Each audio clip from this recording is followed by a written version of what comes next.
মধ্যপ্রাচ্যের যুদ্ধের বিষয়টা এসছে। তারপর আপনারা জানেন ব্যাংকগুলোতে যেহেতু বিরাট একটা ক্যাপিটাল ঘাটতি হয়ে গেছে লুটপাটের কারণে, লন্ডারিং এর কারণে, যে জন্য কস্ট অফ ফান্ড কিন্তু অনেক বেশি রয়ে গেছে। এটার প্রতিফলন কিন্তু মূল্যস্ফীতিতে পড়ছে। আর আমদানিকৃত যে পণ্যগুলো সবগুলো দাম বাড়ছে, বিশ্বে বাড়ছে, যুদ্ধের কারণে আরো বাড়ছে। সুতরাং আমরা আশা করছি যে আগামী দিনে আমরা যে রিফর্মদের কথাগুলো বলেছি, রিফর্মদের মাধ্যমে কস্ট অফ ডুইং বিজনেসটা আমরা কমানোর চেষ্টা করছি। বেতন বৃদ্ধি হলে দুর্নীতি কমবে কিনা? দুর্নীতি, বেতন বৃদ্ধি তো দুর্নীতি কমার কথা। এটা তো স্বাভাবিকভাবে মানুষের যখন অভাব থাকে তখন দুর্নীতির আশ্রয় নেওয়ার তো একটা প্রবণতা থাকে, এটা তো অস্বীকার করে লাভ নেই। তা আমরা আশা করছি তাদের দুর্নীতি ছাড়াও সরকারি কর্মকর্তারা বহুদিন ধরে, প্রায় 11 বছর ধরে তাদের কি বলে কোনো ইনক্রিমেন্ট, পে স্কেল গত 11 বছর বোধ হয়, তাই না? এরকম কিছু হবে। 11 বছর ধরে পে স্কেল হয় নাই।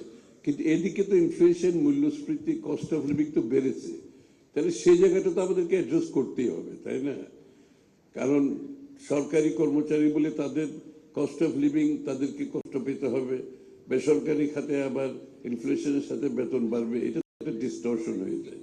সুতরাং এই জায়গাটাই আমরা আশা করছি এটার সাথে সাথে দুর্নীতিও কমবে স্বাভাবিকভাবে। তাদের যখন আয় বাড়বে, তাদের যখন জীবনযাত্রার মান একটু উন্নত হবে, নিশ্চয়ই দুর্নীতি কমার কথা। একটা হলো কি ছিল,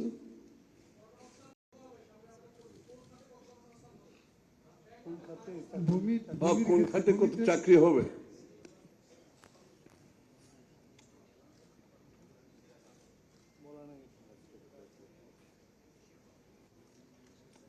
এখন বাজেট বক্তৃতাই তো কোন খাতে কত চাকরি হবে এটা বলা সম্ভব না।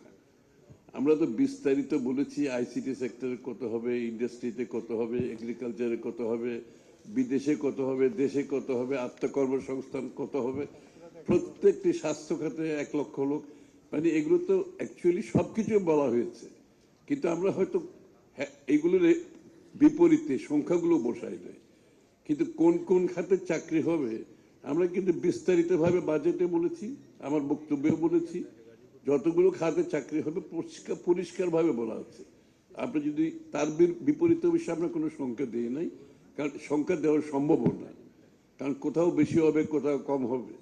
তো আমরা আশা করি ওভারঅল আমরা যে যে যে প্রেডিকশনটা করেছি কর্মসংস্থানে, সেটা আমরা পূরণ করতে পারব।